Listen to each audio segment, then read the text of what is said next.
जो जातिवाद में बढ़ जाते हो, जब वोट देने जाना तो एक ही बात दिमाग लगा लेना, खाली अफगानिस्तान की स्थिति याद कर लेना, आपको पता चल जाएगा कि आपको वोट कहां देना है, मुहर कहां लगनी है। मैं किसी पार्टी विशेष का आदमी नहीं हूं, लेकिन मैं भारत का आदमी हूं और मुझे इतना तो पता ही है कि भारत किन हाथों में सुरक्षित है।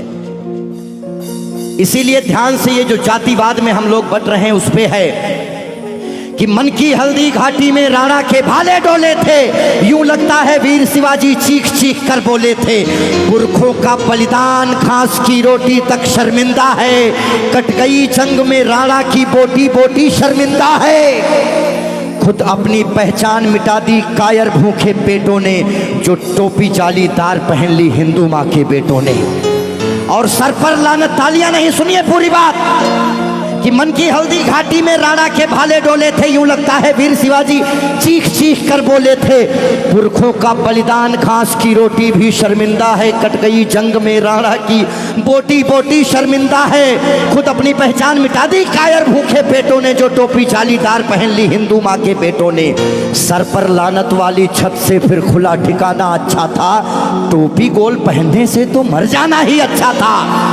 मथुरा अवधपुरी घायल है, काशी घिर गई कराहों से, यदकुल गठबंधन कर बैठा कातिल नादिर शाहों से। मुंह से आह तलक ना निकली धर्म ध्वजा के फटने से, कब तुमने आंसू छलकाए गौ माता के कटने पे।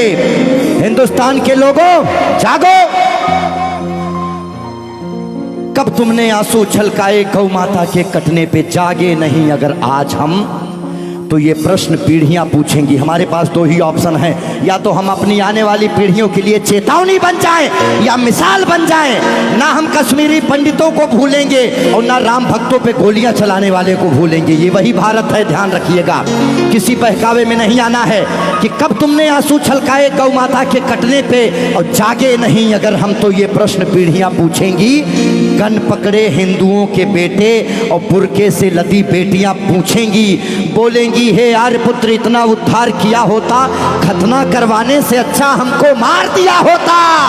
और सोते रहो सनातन वालों तुम सत्ता की गोदी में, पर सांस आखिरी तक भगवा की रक्षा हेतु लड़ूंगा मैं। शीश कलम करवा दूंगा पर कलमा नहीं पढ़ूंगा मैं, शीश कलम करवा दूंगा। आने याद रखना, हमारे भारत में 29 राज्य हैं, जिसमें से खाली 22 राज्यों में हम लोग बहुसंख्यक हैं, बाकी अल्पसंख्यक। इसीलिए मैं भजन भी गाता हूं, मैं जागरण भी करता हूं, क्योंकि मैं भारत, मेरा चैनल कभी भी बदल सकता है। अभी देशभक्ति चल रहा है, कभी कभी कपिल शर्मा लग जाएंगे, फिर कभी आस्था लग जाएगा।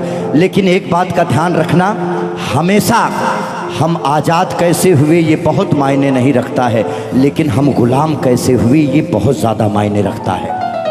आप जानने का प्रयास करना कि ऐसा क्या हुआ होगा भारत में जो पूरा अखंड भारत गुलामी की तरफ बढ़ गया। इस देश में जिनको चोर कहना था, जो मुगल भारत को लूटने आए, चाहे वो गजनी रहा हो, चाहे वो औरंगजेब, महान अकबर जिसको जिल्ले इलाही कहा गया, जिल्ले इलाही खुदा की परछाई को कहते हैं। और जो भारत के लोग अकबर को महान बताते हैं, जिल्ले इलाही, शहंशाह अकबर, जिल्ले इलाही खुदा की परछाई को कहता है। ये कौन सा जिल्ले इलाही है जो दिल्ली में महिलाओं की मंडियां लगाता है, महिलाओं की खरीदी फरोश करता है? इतनी काली परछाई कौन से जिल्ले इलाही की हो सकती है? इसीलिए आप अपने हीरोज, अपने बच्चों को बताओ कि ये देश भगत सिंह की वजह से, ये देश जियो तिवारी जनेऊधारी, चंद्रशेखर आजाद, ये देश मंगल पांडे, बुंदेले हर बोलों के मुंह हमने सुनी कहानी थी और खूब लड़ी मर्दानी वो तो।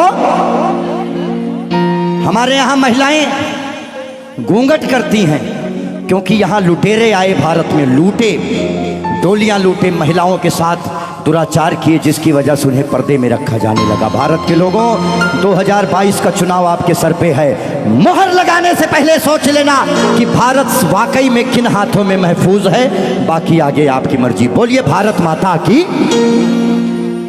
आइए, रोक दो भाई, इतना काफी है।